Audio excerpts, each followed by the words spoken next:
ادع إلى سبيل ربك بالحكمة والموعظة الحسنة وجادلهم بالتي هي أحسن إن ربك هو أعلم بمن ضل عن سبيله وهو أعلم بالمهتدين.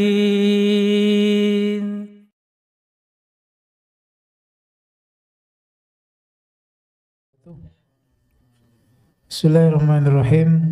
Alhamdulillahirabbil alamin. Wassalatu wassalamu ala asyrafil anbiya'i wal mursalin nabiyyina Muhammad wa ala alihi wa sahbihi ajma'in, amma ba'd. Kita lanjutkan bab ke-29 tentang ilmu nujum. Tayyib, Iqra' barakallahu fik. Assalamualaikum warahmatullahi wabarakatuh. Alhamdulillahirabbil alamin. Asyhadu an la ilaha illallah wa asyhadu anna Muhammadan abduhu wa rasuluhu sallallahu alaihi wasallam wa ala alihi wa ashabihi wa ba'd. Wa qala mu'allif rahimahullah, ilmu nujum bab 29. Ilmu nujum astrologi.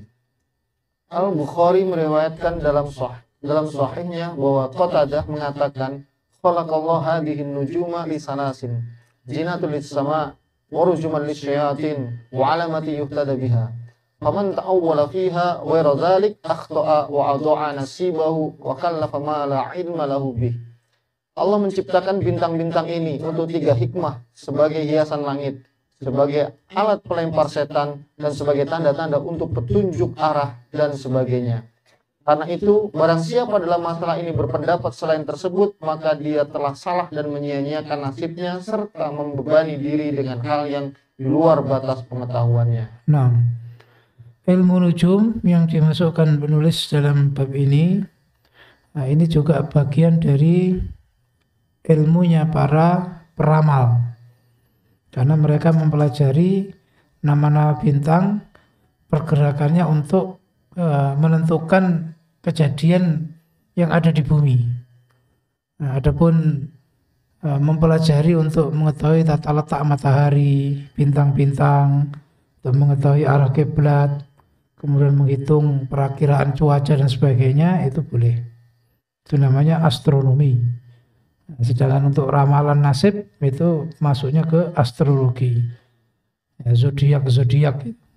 Biasanya kan nama-nama bintang itu menentukan nasib-nasib dan pergerakannya itu berbeda-beda, sehingga mungkin diramal sekarang dengan diramal tahun depan bisa berbeda, karena mengikuti pergerakan bintang. Adapun ayat tadi itu menunjukkan bahwa 3 dari kemanfaatan bintang itu enggak ada untuk menentukan nasib, enggak ada untuk menentukan nasib. Jadi di situ ada 3 manfaat bintang itu, yaitu untuk hiasan langit, menghantam setan, dan arah atau tanda-tanda untuk menentukan arah atau kiblat, ya, menentukan pergerakan bintang, matahari, untuk menentukan cuaca dan sebagainya berdasarkan ilmu yang sudah diteliti. Siapa yang mempelajari melebihi itu atau di luar itu, berarti sudah masuk ke ilmu nujum. Ilmu nujum. Makanya seperti Nabi Ibrahim dulu kayaknya melihat ke langit, ya kan? Oh, saya sakit. Itu kan maksudnya supaya mereka percaya, karena mereka orang-orang yang ahli nujum. Nah, tentang mempelajari letak-letak peredaran bulan, Qatadah menyatakan makruh, sedang Ibnu Uyainah tidak memperbolehkan. Demikian disebutkan oleh harf dari mereka, tetapi Imam Ahmad dan Ishaq memperbolehkan hal tersebut. Nah, kalau untuk pengetahuan, mempelajari tata letak matahari, bulan, bintang, arah kiblat untuk menentukan waktunya sholat, itu boleh. Seperti yang disampaikan oleh Imam Ahmad. Adapun yang di atasnya tadi, untuk yang makruh dan tidak boleh, itu yang dimaksud, yang mengarah kepada astrologi tadi. Nah, Abu Musa menuturkan, Rasulullah SAW bersabda, Salah satu la yadkhuluna al-jannah mudminu khamr wa musaddiqun bis-sihr wa qati'ur rahim. Ada 3 jenis manusia yang tidak masuk surga, yaitu pecandu khamr, minuman keras, orang yang percaya sihir, dan memutus hubungan keluarga. Hadis riwayat Imam Ahmad dan Ibnu Hibban dalam sahihnya. Nah, ilmu sihir yang dipercaya itu termasuk ya ilmu nujum, astrologi tadi. Karena seperti hadis sebelumnya, barang siapa yang mempelajari satu bagian dari bagian ilmu nujum, berarti dia telah mempelajari jibet, ya, mempelajari ilmu sihir. Jadi jelas bahwa mempelajari ilmu sihir, mempercayainya, ya, kemudian membuat itu sebuah acuan untuk pergerakan atau kejadian yang ada di bumi, itu termasuk syirik. Ya, kalau menyatakan bahwa bintang itu memang dengan sendirinya mempunyai zat merubah, yaitu syirik akbar. Tapi kalau hanya sebagai tanda, kemudian yang menentukan tetap percaya bahwa itu adalah Allah, itu namanya syirik asghar. Tapi yang jelas kalau orang itu mempercayai bintang, umumnya ya bintang itu yang menentukan, maka itu termasuk sihir, dan sihir termasuk syirik. Baik.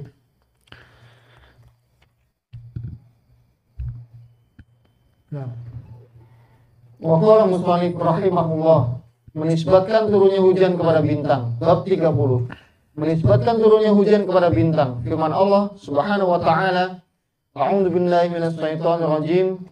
Wa taj'aluna rizqakum annakum tukadzibun. Dan kamu membalas rizki yang telah dikaruniakan Allah kepadamu dengan mendustakan Allah. Surat Al-Waqiah ayat 82.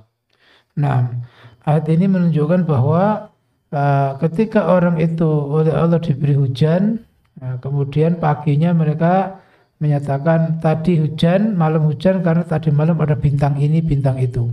Mutirna binawi kadza wa kadza. Nah, ini bagian dari syirik. Bagaimana menisbatkan ke hujan padahal yang menurunkan itu adalah Allah. Jadi ini praktek dari bagian dari ilmu nujum tadi. Jadi tidak menisbatkan kepada Allah, tapi menisbatkan kepada munculnya bintang. Nah, Abu Malik Al-As'ari radhiyallahu an menuturkan bahwa Rasulullah SAW bersabda, "Arba'un fi ummati min amril jahiliyyati la yatrukunahunna al-fakhru bil ahsab wa ta'nu fil ansab wal istisqa'u bin nujum wan niyahatu 'alal mayyit." Wa qala an-naihatu idza lam tatub qabla mautiha tuqamu yaumal qiyamah wa 'alaiha sirbalun min qatiran wa dir'un min jarabin.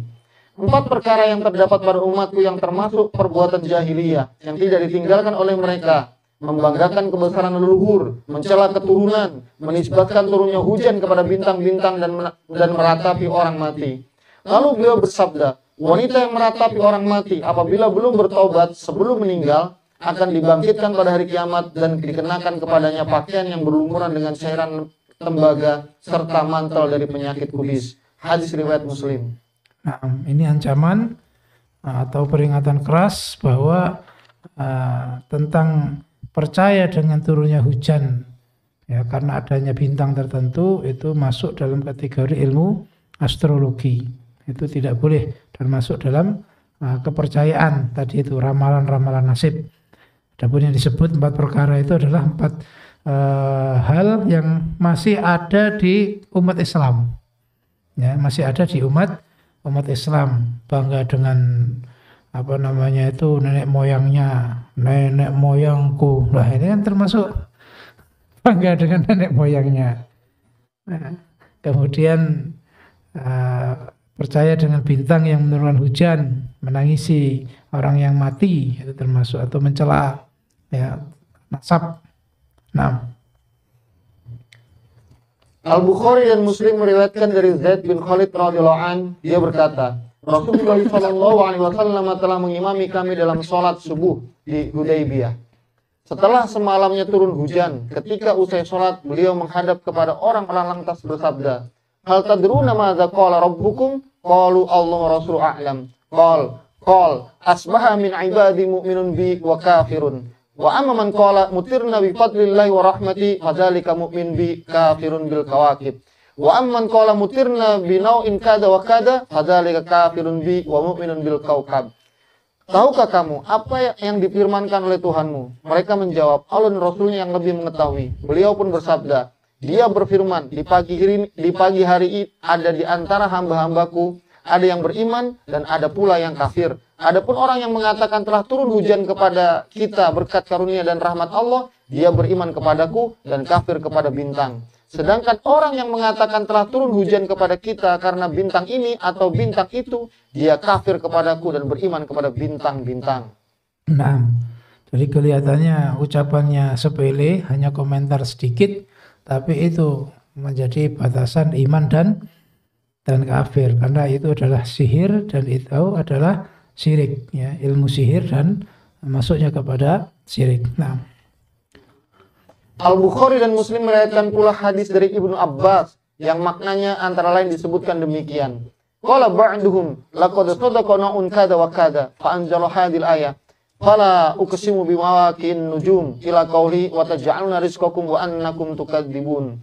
Ada di antara mereka berkata, sungguh telah benar bintang ini atau bintang itu, sehingga Allah menurunkan firman-Nya, maka aku bersumpah dengan tempat-tempat beredar bintang-bintang dan seterusnya, sampai firman-Nya, dan kamu membalas rezeki yang telah dikaruniakan Allah kepadamu dengan mengatakan perkataan yang tidak benar. Nah, itu menunjukkan kekufuran kepada Allah, ya, menisbatkan nikmat yang diterima kepada bintang, karena sebenarnya hujan itu adalah rahmat. Itu dan rahmatnya Allah.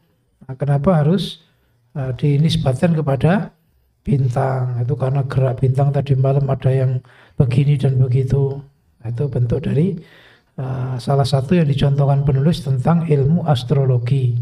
Yang mana ilmu itu menghilangkan tauhid jika meyakini zatnya yang bisa merubah, syirik asghar mengurangi tauhid kalau sekedar bahwa itu adalah isyarat, ya, isyarat, tapi yang menentukan adalah Allah. Baik. Maka Muslim Ibrahim Allah, cinta kepada Allah, bab 31, cinta kepada Allah. Firman Allah Subhanahu wa taala, A'udzu billahi minasyaitonir rajim.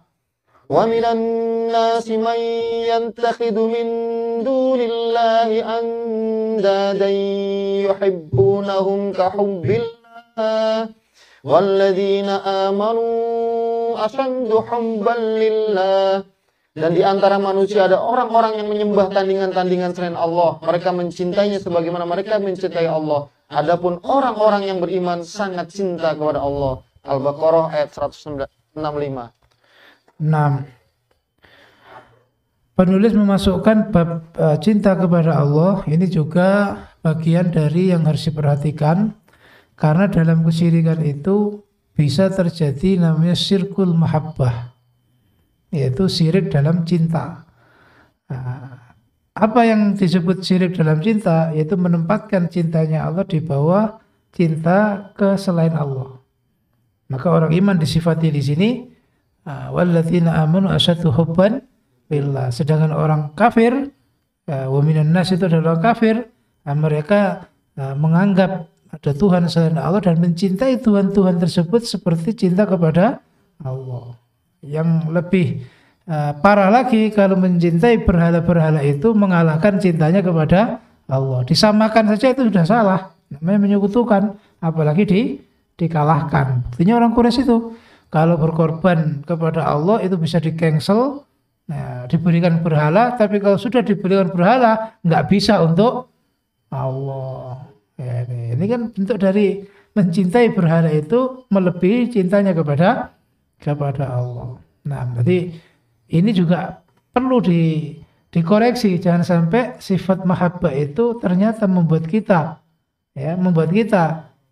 ketauhidannya hilang. Ya, kalau cintanya melebihi pada selain Allah, dan juga bisa mengurangi, yaitu dengan kita menomorsatukan yang lain. Ya, sebenarnya cintanya kepada Allah lebih tinggi, tapi dalam prakteknya menomorsatukan selain Allah atau kalah cintanya Allah dengan yang lain.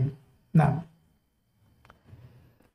Qul in كان آباؤكم وأبناؤكم وإخوانكم وأزواجكم وعشيرتكم وأموال اقترفتموها وتجارة تخشون كسادها ومساكن ترضونها أحب إليكم من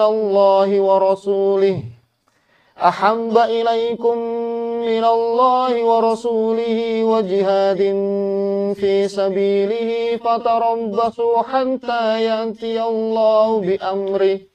Katakanlah, jika bapak-bapak, anak-anak, saudara-saudara, istri-istri kaum keluargamu, harta kekayaan yang kamu usahakan, perniagaan yang kamu khawatir kerugiannya, dan rumah-rumah tempat tinggal yang kamu sukai adalah lebih kamu cintai daripada Allah dan Rasulnya, dan dari berjihad di jalannya, maka tunggulah sampai Allah mendatangkan keputusannya. Surat Taubah ayat 24. Nah, ini adalah ancaman bagi orang yang menempatkan cintanya Allah itu di bawah kecintaan pada selainnya. Di sini disebut 8 hal. Ya, 8 hal yang umumnya manusia itu memang mencintai 8 ini. Dan kadang-kadang memang cintanya ke 8 hal ini mengalahkan cintanya kepada Allah, yaitu bapak, ya, anak laki-laki, saudara laki-laki, kemudian istri, keluarga, harta yang dikumpulkan, perdagangan yang takut, ya, yang takut ruginya, tempat-tempat yang nyaman. Nah, itu 8 perkara. Nah, kalau semuanya itu lebih dicintai mengalahkan cintanya Allah kepada Allah Rasul, sehingga tidak jihad, tidak menegakkan agama Allah, di sini Allah diancam. Silakan tunggu siksanya Allah. Nah, maka ini bentuk dari yang mengurangi ketauhidan, ya, mengurangi ketauhidan. Nah, Al-Bukhari dan Muslim meriwayatkan dari Anas radhiyallahu an bahwa Rasulullah sallallahu alaihi wasallam bersabda, "La yu'minu ahadukum hatta akuna ahabba ilaihi min waladihi wa walidihi wan nasi ajma'in."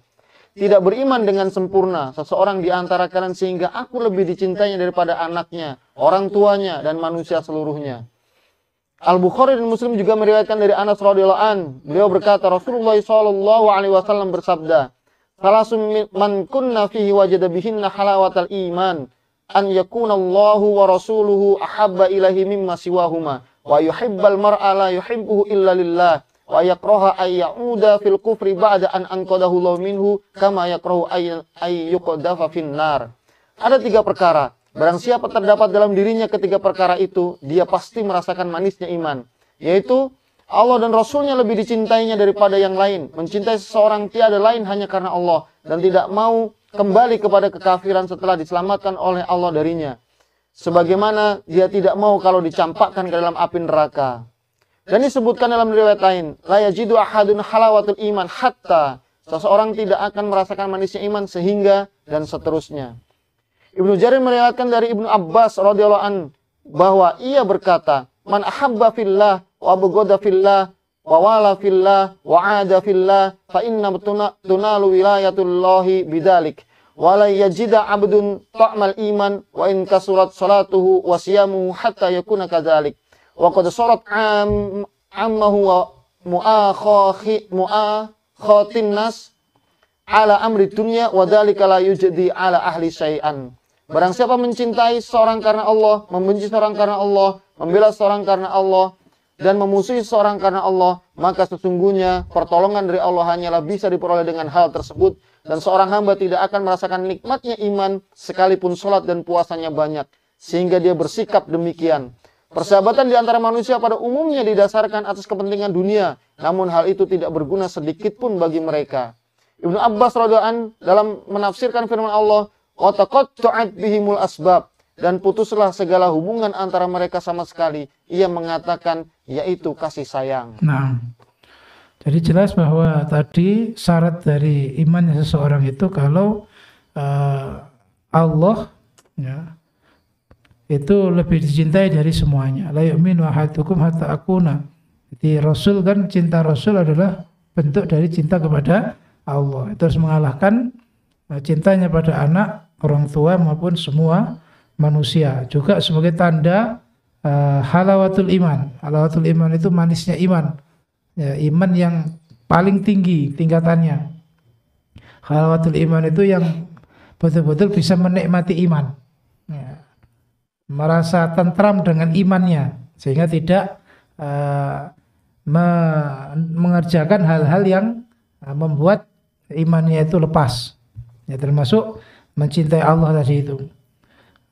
Kemudian juga di dalam hadis terakhir tadi disebutkan bahwa ya orang iman itu betul-betul merasakan manisnya iman, dan itu akan ada selamanya. Ya, beda dengan orang kafir yang di situ hubungan kasih sayang itu akan hilang. Wa taqatta'at bihimul asbab. Yang perlu diperhatikan sini, namanya mahabbah itu ada dua macam. Ya. Ada yang namanya mustarokah, ada yang namanya khosoh. Mahabbah yang mustarokah itu mahabbah yang semua orang itu punya, ya, semua orang itu ada, nggak mungkin nggak punya, ya.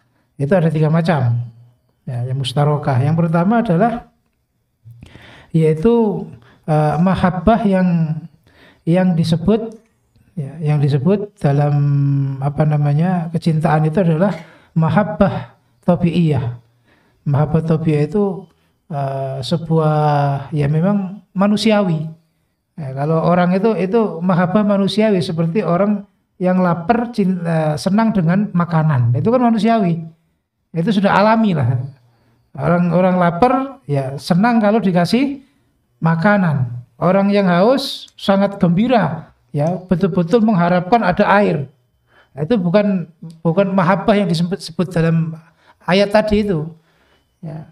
Karena kalau orang lapar, orang haus, nggak ada makanan, minuman, ya berat. Ya. Katakanlah seperti contohnya dalil bahwa kalau makanan sudah siap, terus sholat itu sudah diqomati, nah didahulukan mana? Makan minum, karena itu tabi'i. Sebab kalau dipaksa sholat, padahal keadaan lapar, minum, ya nggak akan khusyuk. Maka untuk menghargai kekhusyuan sholat didahulukan makan dan minum. Nah, itu kan bentuk dari, yaitu bukan berarti mengedepankan cinta makanan daripada sholat. Nah ini kan keliru. Ya, jadi bentuk itu namanya mahabbah tabi'iyah. Itu bukan yang dimaksud mahabbah yang tadi itu. Kemudian yang kedua ada namanya mahabbah rahmah. Ya, mahabbah rahmah wa isfaq. Ya, mahabbah cinta dari sisi kasih sayang dan belas kasih. Kasih sayang dan isfaq. Isfaq itu ada perhatian penuh, merasa kasihan, itu namanya isfaq. Seperti cintanya orang tua kepada anak. Cintanya orang tua kepada anak, siapapun pasti akan mencintai anaknya. Nah, mencintai anaknya. Dan ini ya cintanya kepada anak itu kan nggak mungkin, ya. Ada cinta yang diiringi dengan ta'zim, itu kan nggak mungkin. Sedangkan kalau pada Allah itu kan cinta diiringi dengan ta'zim. Ya, itu kan beda cintanya itu. Ya, cuman ya anak itu juga akan jadi fitnah ketika mencintai anaknya ternyata berani melakukan maksiat demi anaknya, ya maksiat, itu berarti sama. Ya, itu akan mengalahkan cintanya kepada Allah. Tapi itu adalah cinta yang memang ya juga alami juga. Seorang orang tua pasti mencintai anaknya, atau juga seorang suami kepada istrinya, ya ada rahmah. Makanya kan sakinah mawaddah warahmah. Itu nggak masalah itu. Nah, kok suami cinta istrinya, wah ini ya syirik ini, sirkul mahabbah ini, ya enggak.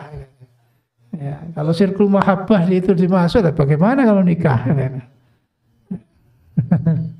Dan yang ketiga adalah ada namanya yaitu mahabbatu uns wal ilf. Ya, mahabbah yang di situ mendatangkan ketentraman. Ya, rasa cinta yang mendatangkan satu kepuasan tersendiri. Umpama aktivitas itu yang dia nikmati, yaitu cintanya orang kepada ilmu, cintanya orang pada perdagangan, ya cintanya orang dengan pertukangan. Nah, sehari kalau nggak buat sesuatu itu nggak afdol harinya. Ya, hobi istilahnya ini. Jadi nggak masalah. Yang penting itu tidak membuat dia meninggalkan ibadah. Itu nggak boleh. Berarti kalau cinta menggebu-gebu terhadap sebuah keahlian, sebuah hobi itu berarti sirkul mahabbah, ya enggak. Nah, itu terjadi menjadi sirkul mahabbah kalau itu semua mengalahkan ibadah kepada Allah. Itu mustarokah namanya. Dan yang kedua, ada mustarokah, ada khosoh, mahabbatul khosoh. Ya, mahabbah yang memang hanya untuk itu saja. Yang harus dikhususkan. Ya, kalau tadi kan mungkin namanya seneng makanan, bisa seneng makanan macam-macam, ya kan? Seneng ilmu macam-macam. Hobinya macam-macam.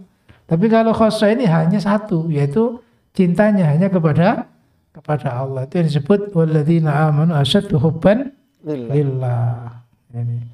Jadi ini bentuk dari pendalaman dari mahabbah. Makanya penulis memasukkan di sini agar kita tidak sampai mengurangi ketauhidan kita karena ada sirkul mahabbah. Dan sirkul mahabbah bisa menghilangkan ketika seperti yang dilakukan oleh orang Quraisy, mencintai berhalanya melebihi cintanya kepada Allah. Baik.